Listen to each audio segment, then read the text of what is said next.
Please welcome to the stage the brains, heart, and courage behind the wizard and one of tonight's co-chairs, Zach Shaffer.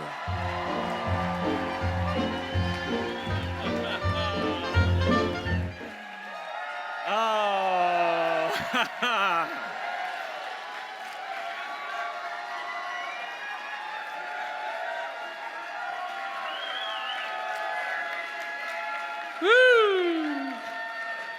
You guys are gonna make me cry and I haven't even started talking. Thank you all so much for being here tonight to honor Jason. For those of you, well, you just heard my name. I am Zach. I am Jason's partner in life. We have been together for 19 years. That's right, 19 years. So buckle up, because I know where the bodies are buried and I am here to spill the tea. But before I do, I just want to say that even though Jenny and John Steingart are Jason's bosses, they are also very much our family at this point. And without Ars Nova, things would have happened very differently for a lot of people in this room. And there is no Ars Nova without John and Jenny. Please give them a round of applause.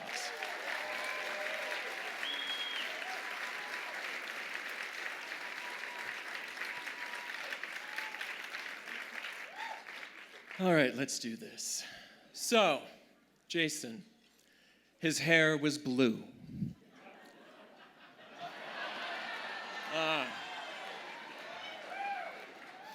It was summer 1998. I was 24, sitting on the deck of a friend's house on Fire Island, definitely smoking a cigarette. And Jason came up the staircase over the dune and he walked right up to me. We spent that whole day together. Talking was easy. And we spent the whole night together. That was easy too. After that weekend, we became friends. We did not become a couple until 8 years later, but that is a story for a different occasion. Tonight, I want to tell you all about the early life of the young man with the blue hair. He was a California boy who grew up in the sun-drenched San Fernando Valley of Los Angeles. That's right, he was like totally a valley girl. His parents, Monica and Rob, met in a dance class, that tracks, when they were teenagers. They married young, had Jason, divorced soon after, Monica remarried, and Rob came out as gay and moved in with his partner up north in Sacramento. When Jason was a little boy, Monica remembers that he would stand on the front seat of the car while they were driving. It was the 70s, seatbelts were a suggestion. And he would dance to all of the hit songs playing on the radio. Now, anyone that knows Jason knows that this behavior has never changed. This love of music led him to being part of the LA Children's Choir. And this led to one of his proudest achievements in life. The children's choir was asked to record backup vocals for REO Speedwagon on a song that they were making for the Goonies movie soundtrack. To this day, if you listen to this song with Jason, he will point out exactly where you can hear his voice over the other choreens.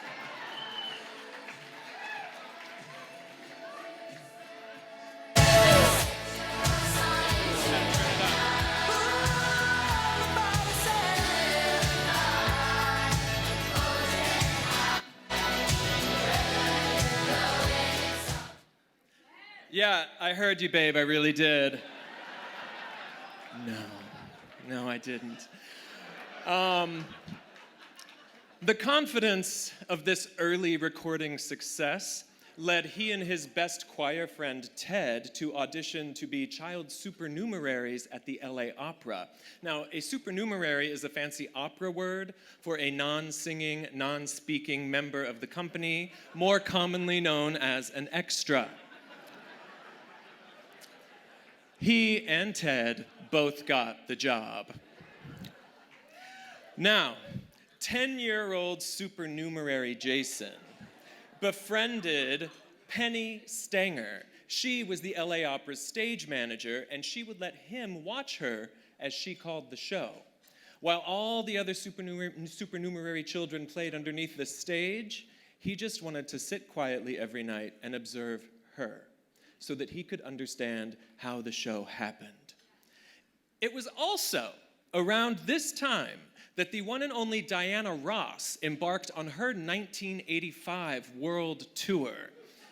Jason's dad, Rob, like any self-respecting gay man of the era, loved Diana Ross. And he suspected that his son loved Diana just as much as he did. So, Rob bought tickets for himself and his boyfriend, and also for his singing, dancing, operatic 10-year-old son. They went to see Diana at Caesar's Tahoe on August 18th, 1985. Jason has told me about this amazing night many times over the years. This was the first time that he felt the power of a live artist. Now, of course, it goes without saying that he still has the souvenir program, which you should be able to see right up there. Jason keeps everything meaningful to him, and it is all meticulously organized. This particular program is 64 perfect pages of Diana in all her best 80s poses. There you are. The boxing Diana, if you can see it, is my favorite. On that night, a paid photographer walking through the audience took a picture of Jason and his dad's boyfriend, sitting at their table. Unfortunately, Jason lost that picture in one of his many moves around New York City as a young man. And because he is so good at keeping everything, he really mourned the loss of that picture. Because only 3 years later, his father, Rob, would die of AIDS. Jason was 13.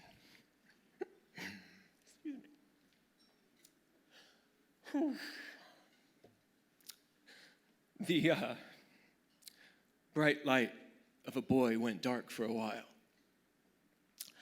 He then started at Hamilton High School for the Performing Arts, and he signed up to study, and this will come to as no surprise to anyone in this room, advanced musical theater. Can you see that degree? Yeah, that is better than a Tony. This slowly and steadily brought him out of his grief. His drama teacher, Mr. Schreier, fed his students a sturdy diet of Stephen Sondheim. Jason grabbed onto this music and learned from it how to be constructive with his sadness.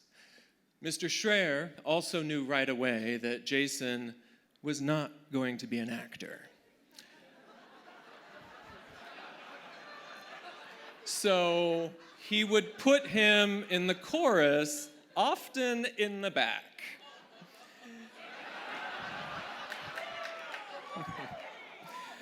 But he saw how much he loved the theater, and he was determined to nourish that. Instead of casting Jason in the senior year musical, Mr. Schreier made him his assistant director. Jason excelled. After high school, he moved into his own apartment in West Hollywood, and he needed money. He called up his old friend Penny, the stage manager he liked to watch at the LA Opera, and asked her, now, see, I like to imagine that he was on the phone with a cigarette in his hand, like an aging showgirl. And he asked her if there was any work for an old child extra.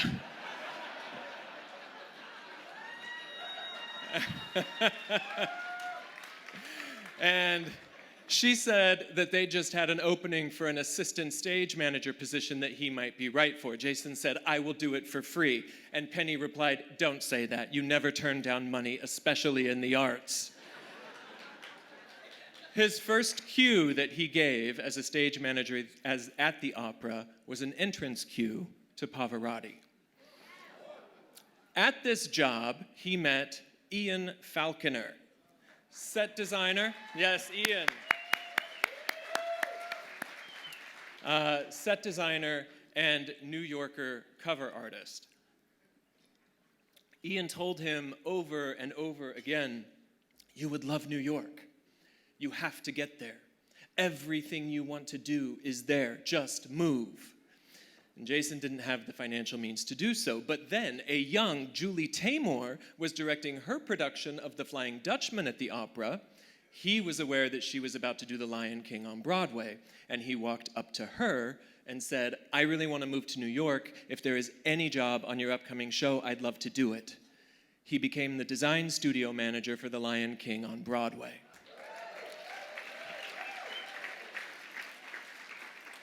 It was the late 90s, and finally, he was in New York City.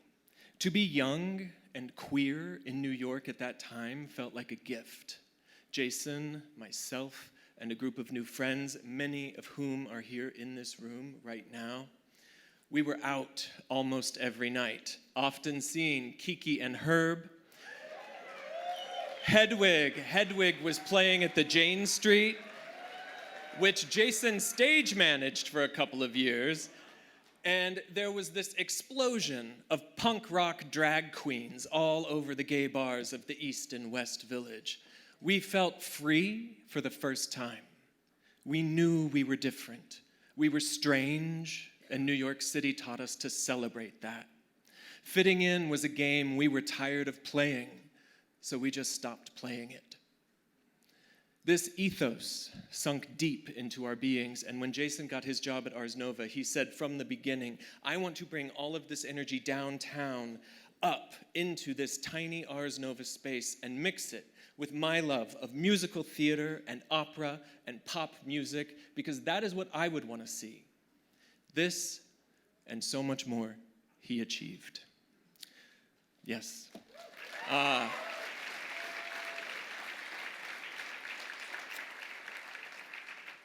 Tonight, as we celebrate this achievement of the boy with the blue hair, there is something there is something that I am going to need all of your help with. All of you, every single one of you. We were recently visiting Jason's mom and helping her pack her house to make a big move. I walked into the garage and I found Jason sitting, frozen, staring at something. He looked up at me and there were tears in his eyes, and he said, "Babe, I found it. I knew I hadn't lost it. I knew it." And he held up the picture from the Diana Ross concert.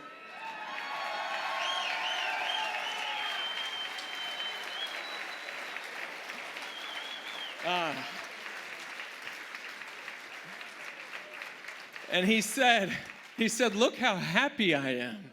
I remember everything about that night."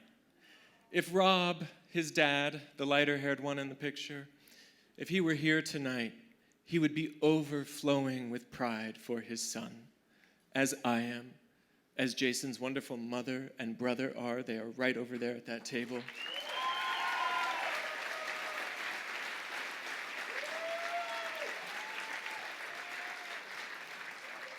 So, I ask you, with all my heart, please join us, all of you, when I count to 3, in being Rob's applause for his son tonight. He can't, so we will. Make it loud and make it celebratory as it should be. 1, 2,